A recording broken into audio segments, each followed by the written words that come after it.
Party చెప్పింది నేను గెలవాలి పక్క పార్టీ చెప్పిన దాని ప్రకారం మాత్రమే పోతారు తప్ప వేరే ఉద్దేశం ప్రేమేంద్ర గారు లేదు. అటువంటి మేము మీకోసమే కొట్లాడినాం. ఇలా ఫీజు రియంబర్స్మెంట్ ఇవాళ ఇప్పటికీ సిబ్బందికి జీతాలు మొత్తం మన విద్యా వ్యవస్థను సర్వనాశనం చేసిందే కేసీఆర్. ఒక పరీక్షలు నిర్వహించే చేత కాలేదా, ఒక పేపర్లు తయారు చేసే చేత కాదా, పేపర్లో వాల్యుయేషన్ కూడా చేసేనోడి చేత కాదా, రిజల్ట్స్ ప్రకటించే చేత కాదా, పాఠశాలను నిర్వహించేందుకు చేత కాలేదా, ఉపాధ్యాయులను రిక్రూట్మెంట్ చేయడానికి చేత కాలేదా, లాస్ట్ బాత్రూమ్ కరగడానికి కూడా చేత కాలేదు కేసీఆర్. ఇలా విద్యా సంస్థలు పాఠశాలను ప్రభుత్వ పాఠశాలను మూసేసింది కేసీఆర్. ఇలా 2 లక్షల ఉద్యోగాలు ఇస్తా అని చెప్పి ఇలా మోసం చేసింది కేసీఆర్. ఇలా కనీసం పీఆర్సీ ఇవ్వకుండా మోసం చేసింది కేసీఆర్. డిఏలు ఇవ్వకుండా మోసం చేసింది కేసీఆర్. 317 జీవో వల్ల మోసం చేసింది కేసీఆర్. నిరుద్యోగ భృతి ఇస్తాని ఇవ్వకుండా మోసం చేసింది కేసీఆర్. డిఎస్సీ నిర్వహించకుండా మోసం చేసింది కేసీఆర్.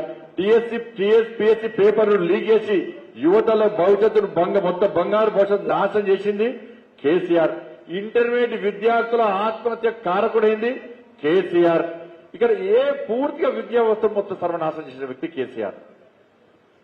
ఇవాళ కేసీఆర్ నాశనం చేస్తే కొట్లాడింది మేము. ఇలా కొట్లాడి జైల్లోకి పోయింది మేము. టీఎస్పీఎస్సీ పేపర్ లీక్ చేస్తే కొట్లాడితే నా మీద దొంగ కేసు పెట్టిండు అన్న, జైలుకి పంపాడు.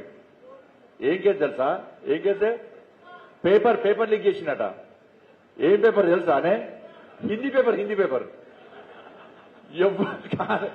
ఎవడన్నా అక్కలున్నాడు హిందీ పేపర్ లీక్ చేస్తారా అని? ఎవడన్నా హిందీ పేపర్ లీక్ చేస్తారా? ఇప్పుడు కేసీఆర్ నకలు కొట్టడానికి అక్కలు ఉండాలంటారు.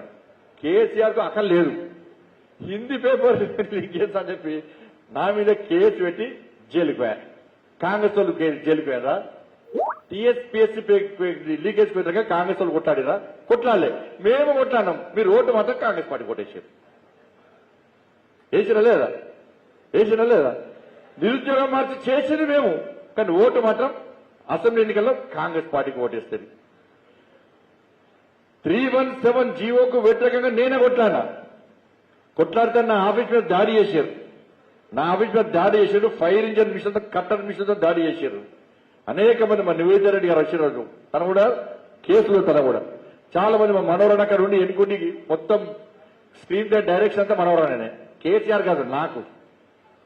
ఇవాళ అన్ని చేస్తే జైలుకు పోయింది మేమే. కానీ ఈ ఉద్యోగులు ఉపాధ్యాయులు గంట కొట్లాడితే మళ్ళా కేసీఆర్ ఆ కేసీఆర్ కోపంతో కాంగ్రెస్ పార్టీ కుదిరే ఓటు. కాంగ్రెస్ పార్టీ కుదిరేపా. మరి పీఆర్సీ కోసం కొట్టాడింది మేమే, కాంగ్రెస్ పార్టీకి ఓటేస్తుంది. మీరు డిఏల కోసం కొట్టాడింది మేమే, కాంగ్రెస్ పార్టీకి ఓటేస్తుంది. ఇక రైతుల కోసం కొట్లాడింది మేము, కల్లాలకు కొట్లాడింది మేము, రుణమాఫీ కోసం కొట్లాడింది మేము, కాంగ్రెస్ పార్టీకి ఓటేస్తుంది. రైతు బంధు కోసం కొట్లాడింది మేము, కౌలత కోసం కొట్లాడింది మేము, కాంగ్రెస్ పార్టీకి ఓటేస్తుంది. ఈ లెక్కలు వెళ్ళే కొట్లాడింది మేమే. మీరు అసెంబ్లీ ఎన్నికల ఓటు మాత్రం పోయి కాంగ్రెస్ పార్టీకి ఓటేస్తే ఎందుకేసారు ఓటు? అప్పుడు నాకు తెలియదు అనే. మీరు ఓటు ఎందుకు ఇక్కడికి వెళ్తారు? ఎమ్మెల్యేకి వెళ్తారా? మరి చెప్పే అవునాక ఇక నిజమే అన్న. ఇలా ఇప్పుడు చేసేది మీరు అన్న బాక్సులు మార్చలేము. ఇప్పుడు బాక్సులు బద్దలు కొట్టచ్చు. అందుకే చెప్తున్నాను, నేను బాధ చెప్పుకుంటున్నాను. ఇప్పుడు ఏంటంటే ఒక్కసారి ఇప్పుడు మొత్తం క్లారిటీ వచ్చేసింది. ఎందుకంటే మన పార్లమెంట్ ఎన్నికల సందర్భంగా ప్రజలందరూ వాస్తవాలు గ్రహించారు. నేను చాలా సందర్భాలు అడిగినా, మీరు ఎందుకు ఓటేసారు అన్న. ఎందుకు ఓటేసారంటే 6 గ్యారెంటీలే అన్నారు. ఇప్పుడు కేసీఆర్ ఏమో అట్లా ముంచే గొల్లూరు వేసి ఊరించుకున్న మాట చెప్పిన అవసరం వస్తే తెలంగాణలో, లేకుంటే కథం. ఇక సంపాదించింది ఎవరు? కేసీఆర్ కుటుంబం తప్ప ఎవ్వరు సంపాదించారు. పొట్టు చంపుకుంటారు పీకి అన్న. కేసీఆర్ కు మళ్ళీ ఓటేస్తారానే. ఇప్పుడు టీఆర్ఎస్ వాళ్ళు పోటీ చేస్తున్నారు. దేనికోసం పోటీ చేస్తున్నారంటే పార్లమెంట్ ఎన్నికల్లో టీఆర్ఎస్ పార్టీ 3వ ప్లేస్, కాంగ్రెస్ పార్టీ 2వ ప్లేస్, బీఆర్ఎస్ పార్టీ 3వ ప్లేస్. ఆయనతో ఈ ఎమ్మెల్సీ ఎన్నికల్లో 2వ ప్లేస్ అని రాకుంటే మా బిల్లా బిస్తర్ చదువుకుంటే ఆయన పారిపీకుడు అని చెప్పి కేసీఆర్ కుటుంబం భయపడి 2వ ప్లేస్ కోసం మాత్రమే కేసీఆర్ ప్రయత్నం చేస్తున్నాడు. ఓటుకు 2000 ఇస్తుండే పక్క తీసుకోండి. 2000 ఇస్తాడు పక్క తీసుకోండి. ఓటు మాత్రం ఎక్కడ కూర్చొని గడ కూర్చొని మంచిగా ఓటు అమ్మ. ఎందుకంటే మేధావులు ఓటు అమ్ముకుంటే ఇబ్బంది వస్తుంది అన్న. అవునా కదా? కానీ పైసలు పక్కా తీసుకోరు, ఓటు మాత్రం అమ్ముకోకండి. ఎందుకంటే పైసలు అంటే తట్టపారం మోసిన పైసలు అనే కొంపలు ముంచిన పైసలే, మన పైసలే అన్ని. ఎందుకంటే కేసీఆర్ ఉద్యమ సమయంలో ఒక కార్కు లోన్ తీసుకున్నాడట. మొన్న కేసీఆర్ కూడా గిట్నే వాగిండు, నా మీద బాగా మొరుగుతాడు, ఏడ పడతామని తిడుతూనే ఉంటాడు. నేను చెప్పిన బిడ్డ ఇంకొకసారి నా గురించి మాట్లాడినవనుకో, నువ్వు ముడతలు షర్ట్ వేసుకొని ఫోటో దిగినవు చూసినావా, కింద రబ్బర్ చెప్పులు వేసుకొని ఫోటో, ఆ ఫోటో బయట పెడితే ఇజ్జత్ తీస్తాను చెప్పినా అన్న. ఇక మాట్లాడు బంద్ చేసిండి, ఇక మాట్లాడు బంద్ చేసిండే.